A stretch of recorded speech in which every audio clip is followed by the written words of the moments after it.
What's the main difference between these people who are abusing and raping? I mean, wouldn't you just classify them as pedophiles, like a pedophile cult? What's the difference between a satanic ritual abuser and a pedophile?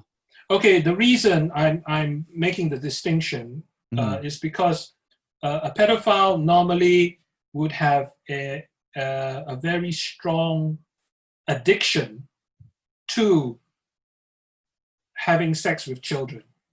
It's like an overriding sexual attraction to children. And that is not necessarily the case with all Satanist ritual abusers. There are Satanist ritual abusers, probably many of them, who will sexually abuse a child but do not have that strong, deep attraction to sex with children. But the reason why they sexually abuse the child is because it's part of the satanic practices. It's part of their belief system that they should do it. It's not entirely accurate to say this, but it's part of their religious practice, you could say. I say it's not entirely accurate because I don't regard Satanism as a real religion. But drawing an analogy with religious practices, they see it as their religious practice, and so they sexually abuse the child. But they don't have that strong sexual attraction to children, which is usually lifelong, which pedophiles have. So it's not strictly speaking accurate to call them pedophiles. But we also need to make a distinction between the pedophiles and their activities and the Satanist ritual abusers and their activities, because Satanist ritual abuse is in a different universe from pedophile activities. Your average pedophile does not deliberately torture children in addition to the sex abuse. Your average pedophile will not force children to sexually abuse each other, as Satanists do. Your average pedophile is not going to bury a child in the ground, making the child fear for his or her life, and then later remove the child from the ground. Your average pedophile is not going to ritually sacrifice babies or adults or toddlers as Satanists do.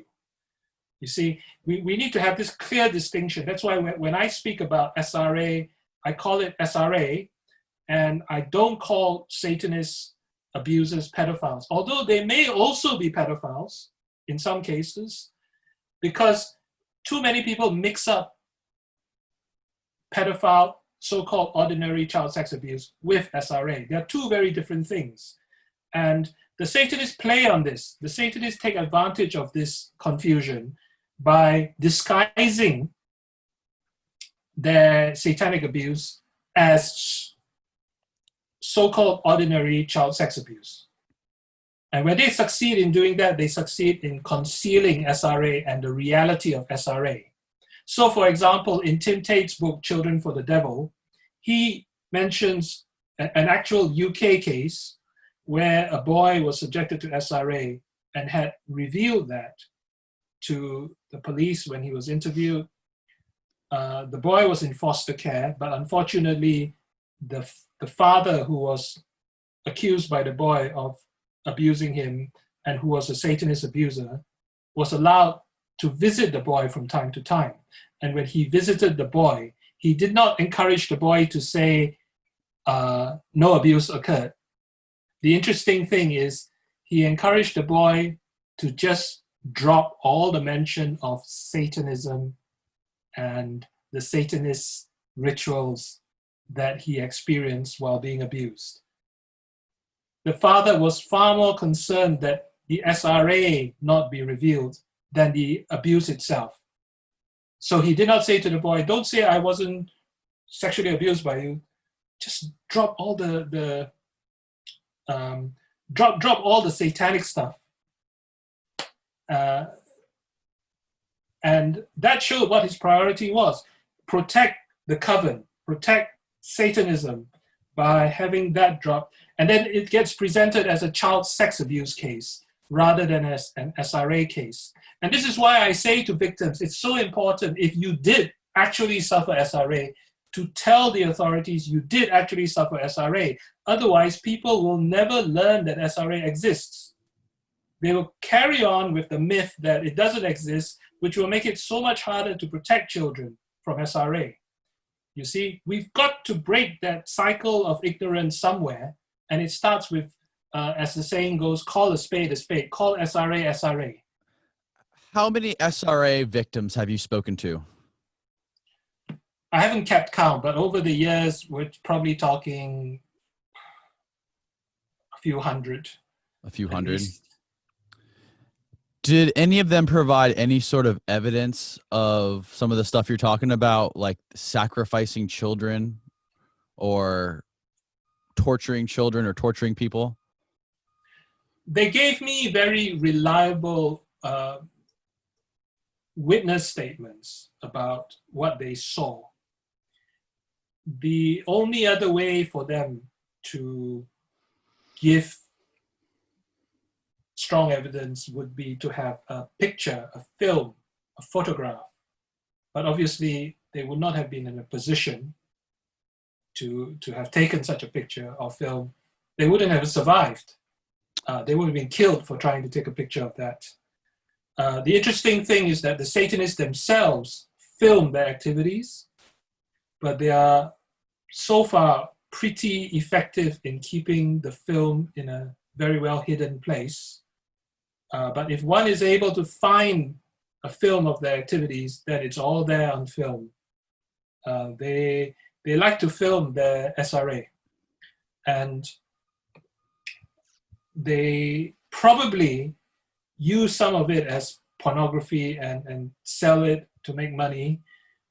But the reliable witness testimonies, I would consider as strong evidence of SRA, because as you go, for example, to the criminal courts, and those successfully prosecuted SRA cases in the UK are an example of this, that you will have witnesses talking about SRA and what happened in the SRA. And if the prosecution is successful in convicting the defendants, that means that the standard of proof beyond reasonable doubt has been reached on the evidence of SRA in the case. Because if the SRA was disbelieved, then the whole case crumbles. Because what the defendants are alleging took place was SRA. And it wasn't hidden or disguised in the courts. It was openly shared by the witnesses. The witnesses were deemed to be reliable and truthful. And so the prosecution was successful. And the very high standard of beyond reasonable doubt was achieved. That's why I say that SRA has been proven in the British courts on more than one occasion, on at least 10 occasions, to be existing in the UK beyond reasonable doubt. So you're saying there are a number of people in the UK who have been convicted of crimes for satanic ritual abuse?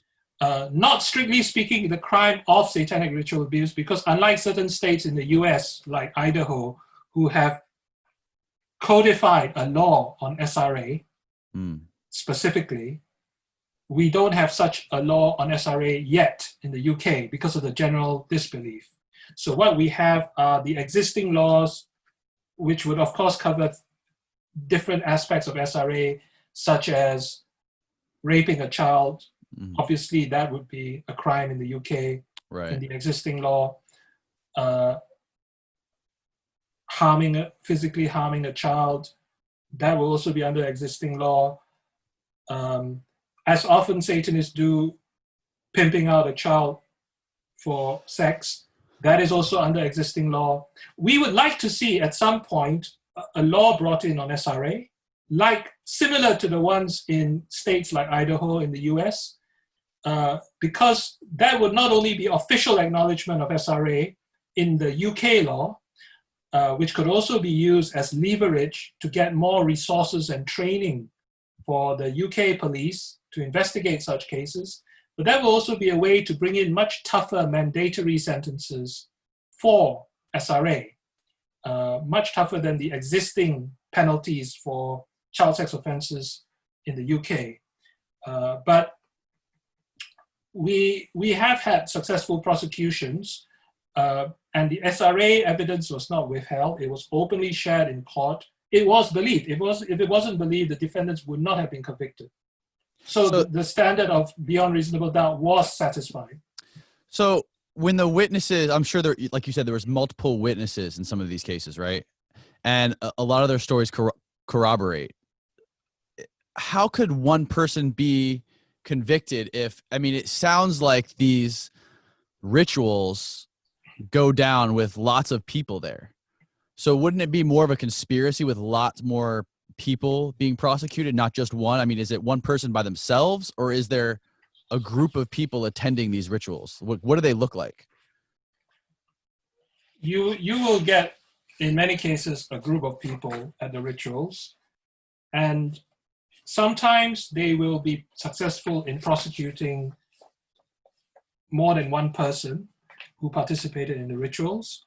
Sometimes, because of perhaps lack of evidence against certain individuals, not all the participants will get prosecuted. It just depends on the witnesses, whether they can identify the individuals, whether they have reliable evidence of seeing those individuals committing the crimes. And this is part and parcel of how successful they are to prosecute the individuals involved. There's no guarantee that they can, in all cases, get all the individuals. Sometimes they may get people involved perhaps at the lower level, but maybe people at the higher level have covered their tracks well enough that they don't get prosecuted successfully or even prosecuted at all.